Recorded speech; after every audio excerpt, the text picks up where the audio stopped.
Welcome back to Concised ENT, an exam preparatory revision video with me, Kavitendral. Today we'll be seeing an important topic that is middle ear diseases. If you have not subscribed our channel, do subscribe for more interesting videos like this and as well press the bell icon so that you will receive a daily video notification. We'll be seeing about AOM, ASOM, ANOM, ROM, glue ear and barotrauma. First, before we actually go to topic proper, we must be knowing what is the difference between what is middle ear and middle ear cleft. Basically, middle ear cleft as itself has the extra name of a word of cleft, right?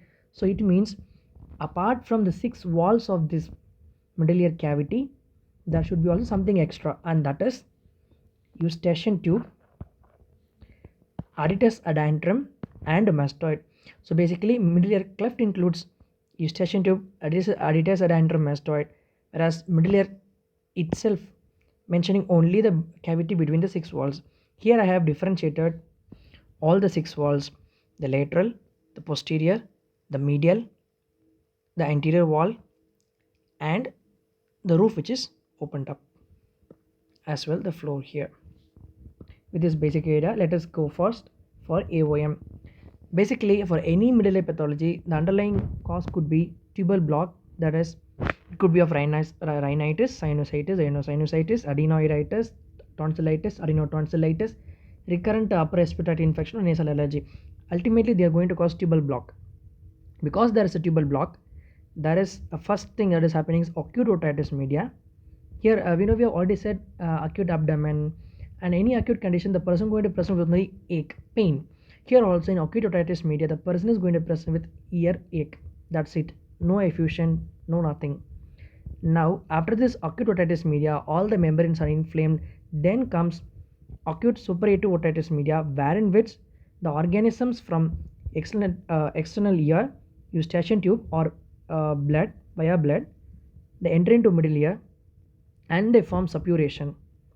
This happens in two stages. One is pre-suppuration, suppuration. At last is resolution stage. Then, if at all this is not cured, and if at all the person is failed to take the medicine and so on other reasons, the person may land up in chronic suppurative otitis media. In turn, the chronic suppurative otitis media is of two types. One is safe ear, another is unsafe ear. That is, safe ear is tubotympanic and unsafe ear is atticoantral, and mostly unsafe ear is associated with cholesteatoma. Some important points about cholesteatoma were discussed in previous video. The video link is in the description. Do check it out. And what are the organisms that is causing infection in SOM could be the most commonly the Streptococcus pneumoniae, H. influenza, and Moraxella catarrhalis. Other than that, Streptococcus pyogenes, Staphylococcus aureus, and Pseudomonas aeruginosa. This is actually most important because with this basic idea, we can write things in exam. Now let us continue with the tympanic membrane findings in AOM. As we said in AOM, the predominant feature could be earache, and there will be conductive hearing loss. One important thing, there will be prominence of the lateral process and handle of the malleus, and there will be retraction. Ultimately, there will be no cone of light, as we know. If at all there is prolonged ET block, then there will be a congestion around the or the peripheries of the tympanic membrane, that is called a cartwheel appearance, that is leashing of blood vessels, and as well along the handle of malleus. When we see through the tympanic membrane, there will be inflamed mucosa. At this time only there will be entry of microorganisms, especially pyogenic organism. So there will be a febrile state. The fever will be present in this pre-suppuration stage. There will be marked earache also.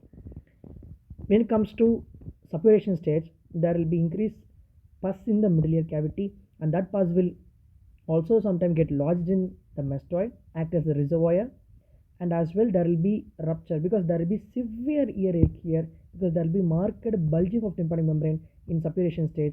At one point of time, the tympanic membrane give away and there will be a small perforation. To the perforation, there will be pus will be exiting from the middle ear cavity into the ear. That is called as a lighthouse sign.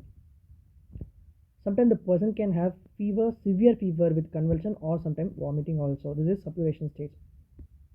Highly erythematous, bulging tympanic membrane.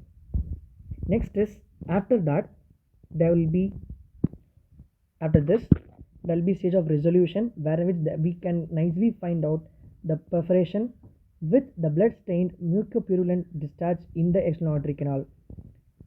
If it is not treated or the virulence of the bacteria is more or highly resistant, then it can cause ear complications such as it can lead to chronic separative otitis media, labyrinthitis, petrositis, etc. Now coming to management, one, it is caused by bacteria, so we give antibacterials, ampicillin, amoxicillin, amoxiclav. It is all based upon the sensitivity. So we have to give till tympanic membrane appears normal. This one point is important. And then because everything started with nasal pathology, so we give nasal decongestant. Then for fever, it is antipyretic. Then for pain, ear pain, there is analgesic. If at all there is external canal filled with discharge, we need to do dry mopping, not wet mopping. Never, never, never wet mopping. So dry mopping and oral toileting.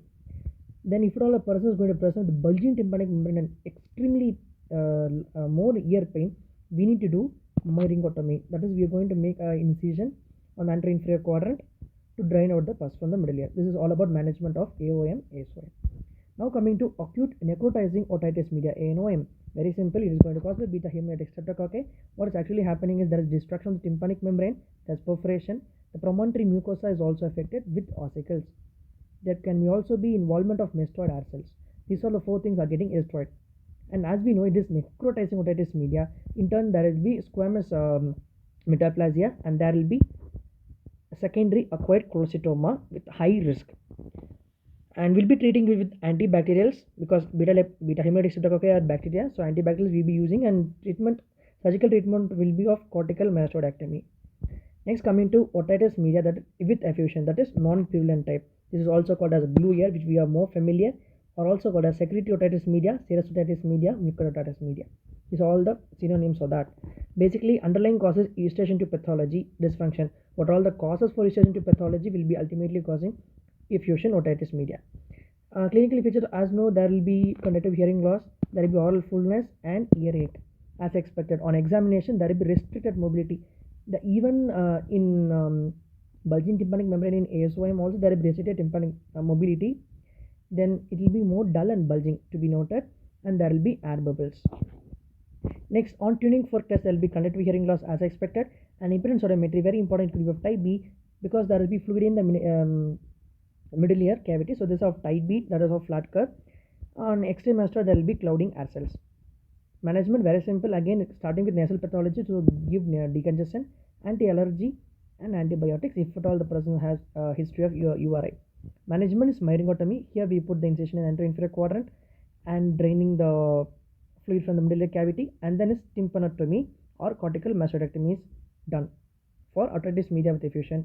For recurrent, what is recurrent AOM is 4 to 5 times. If at all a child is affected with 4 to 5 episodes per year, then that is called as recurrent acute otitis media. Now coming to what is barotrauma or aero-otitis media. Very simple, if at all a person is traveling in the flight on descent or a person on underwater, these two persons will be having an eustachian tubal dysfunction. What is that dysfunction? See, normally the pressure in the middle cavity is equalized by the eustachian tube. But here what is happening when the person is on descent and when the person is underwater, there will be atmospheric pressure which is more than the like plus 90 mm, that is a critical value pressure. When it is this much more, there is a pharyngeal muscle. The pharyngeal muscle will be active on closing the eustachian tube. As there is sudden closure of eustachian tube, there is sudden negative pressure created in the middle ear cavity, and that in turn causes sudden retraction of tympanic membrane and hemorrhage, in turn causing non-suppurative acute otitis media. This is actually called as barotrauma or aero-otitis media. Because of sudden closure of this eustachian tube, there will be sudden pressure, negative pressure, sudden retraction of tympanic membrane and hemorrhage, then causing barotrauma. Now the person will be complaining with severe earache because suddenly everything is happening. There will be sudden rupture of even tympanic membrane. So there will be sudden earache, hearing loss obviously will be there, and tinnitus. Very rarely vertigo, tinnitus will be there. On examination, a person can be having retracted tympanic membrane or even rupture. Whenever there is a rupture, and there will be hemorrhagic effusion in the middle cavity. Hearing loss, when you see, it is of conductive type of hearing loss, not sensorineural commonly. Sensorineural occurs only if even the labyrinthine membrane is ruptured. That causes sensorineural hearing loss, as we know. Management very simple. We need to catheterize or polarization. What is catheterization and polarization? We'll be seeing in next video very sooner. The video link will be updated in the description too. And we use decongestant. Again, there is pathology in nasal cavity, that is the eustachian tube. So we use decongestant, antihistamines, and myringotomy in case a person having middle ear fluid. We need to drain it, right? So myringotomy is done.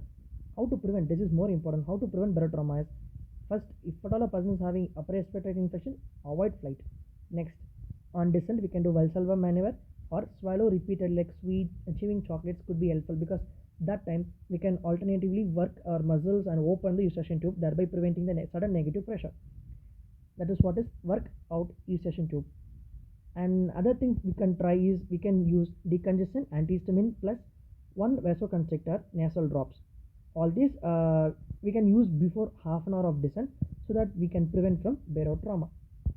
Thank you so much for your patient listening.